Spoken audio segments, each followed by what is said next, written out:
কেউ খাবে, খাওয়ার উপরে ব্যাট, বিশ্বের কোথায়ও খাওয়া এবং থাকার উপরে এই ধরনের ব্যাট প্রযোজ্য নাই। রাষ্ট্রপ্রধান এবং রাষ্ট্রের যারা পরিচালনা করবেন তারা যেন হোটেল মোটেল থেকে খাওয়ার উপরে থাকার উপরে যেন ব্যাট প্রত্যাহার করেন। আমাদের যে ডেভেলপিং নেশন, আমাদের উচিত হচ্ছে একটা ব্যবসা বান্ধব জাতিতে পরিণত হওয়া। আজকে আমাদের গ্র্যান্ড প্যালেস হোটেল ঢাকা তৃতীয় হোটেল, গ্র্যান্ড প্যালেস হোটেলের তৃতীয় হোটেলটি। এটা 5 স্টার মানের হোটেল এবং এটাতে এমন কোনো কিছু নাই, সুতার থেকে শুরু করে সব কিছু বিদ্যমান আছে। আমরা বাংলাদেশি এবং বিদেশি পর্যটকদেরকে আন্তর্জাতিক মানের 100% গ্যারান্টেড সেবা দেব।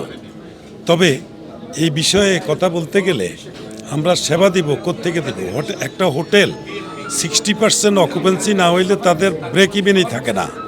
কিন্তু সেখানে একটা লোক যখন একটা রুম নিবে থাকবে, সেখানে দেয় হলো 15% ব্যাট। আবার কেউ খাবে, খাওয়ার উপরে ব্যাট, বিশ্বের কোথায়ও খাওয়া এবং থাকার উপরে এই ধরনের ব্যাট প্রযোজ্য নাই। তো আমরা 100% আমরা দেব, এটা সত্য। তো আমার অনুরোধ থাকবে দেশের রাষ্ট্রপ্রধান এবং রাষ্ট্রের যারা পরিচালনা করবেন তারা যেন হোটেল মোটেল থেকে খাওয়ার উপরে থাকার উপরে যেন ব্যাট প্রত্যাহার করেন। এটা শুভ উদ্বোধনী অনুষ্ঠানে এসে খুব আনন্দিত বোধ করছি, কারণ বাংলাদেশে এই হোটেল আমাদের প্রচুর রয়েছে, কারণ বিদেশি ইনভেস্টমেন্ট বাড়ছে, বিদেশে আসছে, ট্যুরিজম বাড়ছে। অতএব আমাদের এই সেক্টরের সার্ভিস বাড়াতে হবে এবং এই জায়গায় আমাদের সালাউদ্দিন সাহেবের যে কন্ট্রিবিউশন, এটা সত্যি রিমার্কেবল। আমরা আশা করব উত্তরোত্তর তিনি এই ব্যবসা বৃদ্ধি করবেন এবং জনগণকে সেবা করবেন। আমাদের এই হোটেল একটি 5 স্টার লোকাল চেইন হোটেল, বাংলাদেশের প্রথম 5 স্টার লোকাল চেইন। আমাদের হোটেলে রয়েছে gems facilities, spa facilities, room, food and beverage. এর সাথে আমাদের ব্যাঙ্কুয়েট হল রয়েছে।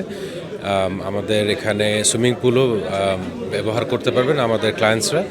আর আমি আশা করব যেন সবাই আমাদের এই হোটেলকে নিয়ে ঢাকার মধ্যে একটা মাইল ফলক হিসাবে যেন সেটা দাঁড়াতে পারে, এই প্রত্যাশা রাখছি। Thank you. বাংলাদেশের মতো একটা বাস্তবতায় যে কোনো উদ্যোক্তাদের যে কাজ, তারা উদ্যোগ নেন এবং এটার মধ্য দিয়ে আমাদের শত শত মানুষের চাকুরি তৈরি হয়, এমপ্লয়মেন্টের মধ্য দিয়ে forward backward linkage industry develop করে এবং এটা খুব জরুরি। পার্টিকুলারলি আমরা এই গ্রুপের ব্যাপারে যেটা সবচেয়ে বড় ঘটনা আমি বোধ করি সেটা হচ্ছে করোনার সময় এসএ পরিবহন যে সার্ভিসটা দিয়েছে, যে বাংলাদেশের প্রত্যেকটা পোস্ট অফিস তখন বন্ধ হয়ে গেছে, অন্যান্য কুরিয়ার সার্ভিসগুলো বন্ধ হয়ে গেছে। তো সেই জায়গাতে এসএ গ্রুপের যে সার্ভিসটা আমরা তখন পেয়েছি কোভিডের সময়, সেটা অসাধারণ। এবং আমরা বোধ করি যে এই ধরনের উদ্যোক্তা যারা আছেন বাংলাদেশে, তাদের কনসার্নগুলো শোনা দরকার অন্তর্বর্তীকালীন সরকারের, যে তারা কোথায় কোথায় বোধ করছেন যে ব্যবসা বাণিজ্যের ঘাটতি আছে অথবা ব্যুরোক্রেসি আছে, রেড টেপ ব্যুরোক্রেসি আছে, লাল ফিতার দৌরাত্ম আছে, ট্যাক্স ভ্যাটের কিছু কনসার্ন আছে ব্যবসায়ীদের, সেগুলোকে অ্যাড্রেস করা দরকার। কারণ আমাদের যে ডেভেলপিং নেশন, আমাদের উচিত হচ্ছে একটা ব্যবসা বান্ধব জাতিতে পরিণত হওয়া। এটার মধ্য দিয়েই হচ্ছে যে আমাদের এমপ্লয়মেন্ট ক্রিয়েট করবে, আমাদের উদ্যোক্তারা এগিয়ে আসবেন। ব্যাংকের ঋণের একটা বড় ক্রাইসিস আছে। তাই এই ধরনের উদ্যোক্তা যারা প্রত্যেক দিন এই রাষ্ট্রকে ট্যাক্স দেন, ভ্যাট দেন, জব তৈরি করেন, তাদের কাজকে সহজ করা দরকার, তাদের কাজকে বেগবান করা দরকার। রাষ্ট্রের যেখানে যেখানে সাপোর্ট দেবার সুযোগ আছে সেটা দেবেন। এই হোটেল এবং এই ইন্ডাস্ট্রির আমি শুভকামনা করছি, তারা যেন আরও এগিয়ে যান, আরও উদ্যোগ নেন, যেখানে আমাদের বেকার যুবকদের চাকরির সংস্থান হবে এবং তারা রাষ্ট্রকে ট্যাক্স দেবেন, ভ্যাট দেবেন এবং রাষ্ট্র হিসাবে আমরা ধনী হব, সমৃদ্ধশালী হব।